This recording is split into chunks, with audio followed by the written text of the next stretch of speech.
도착하셨나요? 이 성당은 로마에서 보기 드물게 고딕 양식으로 지어진 성당입니다.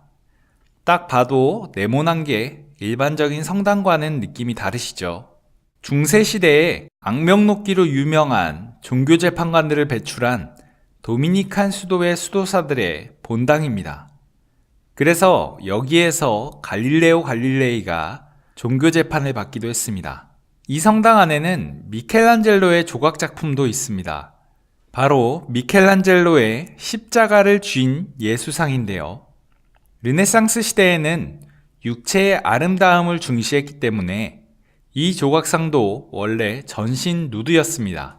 그런데 만들어지고 나서 카톨릭에서 반발이 있었습니다. 왜 예수님을 다 벗겨놨냐 이렇게 된 거죠. 그래서 청동 가리개로 가려지게 된 겁니다.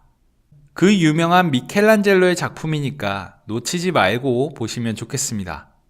그리고 성당 중앙재단 무덤은 아까 설명드린 아비뇽 유슈와 관련이 있는 분의 무덤인데요. 아비뇽에 계셨던 그레고리우스 11세 교황님에게 로마로 돌아오도록 간청한 카트리나 성녀의 무덤이 있습니다. 이 무덤에도 사연이 있는데요. 이 카트리나 성녀의 출신이 이탈리아 시에나 지방입니다. 그래서 성녀의 무덤을 로마냐, 시에나냐, 어느 도시에 모셔야 되는지를 가지고 논란이 되었고요. 결국에는 머리는 시에나의 산 도메니코 성당에 모시고 몸은 여기 산타마리아 소프라 미네르바 성당 석관 안에 모시게 된 겁니다. 그리고 여기 성당에는 메디치라는 피렌체 가문 출신의 교황님 두 분의 무덤도 있습니다. 메디치 가문은 이탈리아에서 매우 유명한 가문인데요. 아까 말씀드렸던 미켈란젤로가 10대 시절에 메디치 가문의 후원을 받은 걸로 유명하죠. 이 메디치 가문은 르네상스에 꽃을 피웠던 가문인데요. 이 메디치 가문이 얼마나 부자였냐면 당시에 피렌체 공국이라던가 밀라노 공국 이렇게 도시국가 형태로 이탈리아가 쪼개져 있었는데 이 가문에서 발행한 화폐는 유럽 전역에서 통용될 수가 있었습니다. 오늘날의 유로화처럼 쓸 수가 있었던 거죠. 그만큼 가문의 신뢰도가 높았던 부자 가문이었던 거죠. 클레멘스 7세, 레오 10세 교황님이 바로 메디치 가문 출신의 교황님인데요. 그 가문 출신의 교황님들의 무덤이 여기 있습니다. 그리고 메디치 가문에서 후원했던 프라 필리포 리피라는 화가가 있습니다. 혹시 바티칸 투어를 다녀오신 분들은 바티칸 회화관에서 작품을 보셨을 수도 있는데요. 이 사람이 성모님을 굉장히 이쁘게 그리는 걸로 유명했는데 카트리나 성녀의 무덤이 있는 제단 옆쪽에 보이는 천사가 있는 수태고지라는 작품입니다. 수태고지는 처녀의 몸으로 예수님을 잉태할 것임을 천사가 알려주는 장면을 뜻하는데요. 이 장면은 르네상스 초기 작품이라 작품 속 기둥을 보시면 원근법이 그림 속에 나타나기 시작합니다. 그리고 성당 입구에 보시면 오벨리스크가 하나 서 있습니다. 뒤편으로 판테온의 모습도 보이는데요.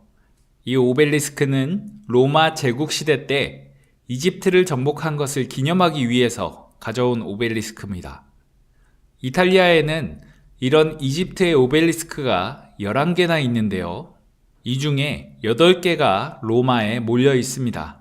아이러니하게도 이집트 전역에도 8개밖에 안 남아있는 이집트 문화재인 오벨리스크를 이탈리아가 더 많이 가지고 있습니다. 대부분 이탈리아의 성당 앞에 세워진 이 오벨리스크들도 종교적으로 참 논란이 많은 문화재입니다. 사실 이 오벨리스크들은 고대 이집트에서 태양신을 숭배하기 위해 만들어진 구조물이었습니다. 그래서 오벨리스크 비문을 보면 태양신을 숭배하는 내용들이 적혀 있기도 합니다. 이 오벨리스크는 옛날 로마 제국시대 때는 이집트를 정복하고 단순히 승전을 기념하고 권력을 과시하기 위해서 주로 경기장 중앙에 세워졌습니다. 그런데 지금은 대부분 성당 앞에 세워져 있죠. 바티칸 광장에도 하나 있고요. 이집트에서 만든 건 아니지만 우리가 처음 돌아본 스페인 계단 위에 있는 성당에도 오벨리스크가 하나 있습니다. 그리고 오벨리스크 맨 위를 보시면 어김없이 십자가가 세워져 있습니다. 이 부분은 유일신을 믿는 기독교 입장에서 태양신을 믿는 이교도의 상징인 오벨리스크를 정복했다라는 의미로 십자가를 오벨리스크 위에 설치했다고 하는 견해도 있습니다. 일종의 종교적 승리를 기념하기 위한 구조물인 거죠. 한편 이교도의 상징물이 바티칸 광장이나 성당 앞에 있는 게 말이 안 된다, 이런 주장도 있기 때문에 논란이 되기도 하는 부분입니다. 앞으로 오벨리스크들을 볼 때 이런 논란들도 있다는 점을 알고 보시면 더 재미있게 보실 수 있을 겁니다. 그럼 우리 눈앞에 있는 오벨리스크를 한번 더 자세히 볼까요? 이 오벨리스크는 로마에 있는 오벨리스크 중에 가장 작은 오벨리스크입니다. 여기도 꼭대기에는 어김없이 십자가가 있죠. 그리고 아래쪽엔 뜬금없이 코끼리가 있습니다. 이 코끼리는 알렉산더 7세 교황님의 의뢰로 베르니니가 디자인하고 제자였던 에콜레 페라타가 완성했습니다. 이걸 보면 참 로마 시내에 베르니니의 손이 안 닿은 곳이 없는 것 같습니다. 그런데 베르니니는 왜 코끼리로 디자인을 했을까요? 이건 당시 인쇄된 책 중에 폴리필리의 꿈이라는 책이 있었습니다. 이 소설에 매우 유사한 이미지가 나오기 때문에 여기서 베르니니가 영감을 얻은 것으로 전해지고 있습니다. 이 코끼리 조각을 디자인할 때 베르니니의 복수에 관련된 소소한 일화가 있는데요. 당시 알렉산더 7세 교황님은 오벨리스크 하단 디자인을 도미니코 수도의 파글리아 신부와 베르니니에게 의뢰했습니다. 파글리아 신부는 도미니코 수도의 상징인 검은색 개로 디자인을 제출했지만 교황님은 지혜와 부활을 뜻하는 베르니니의 코끼리 디자인을 선택했습니다.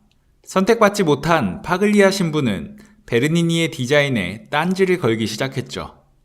코끼리 위에 저렇게 무거운 오벨리스크를 올리는데 코끼리 다리 사이가 비어 있으면 곧 무너지고 말 겁니다.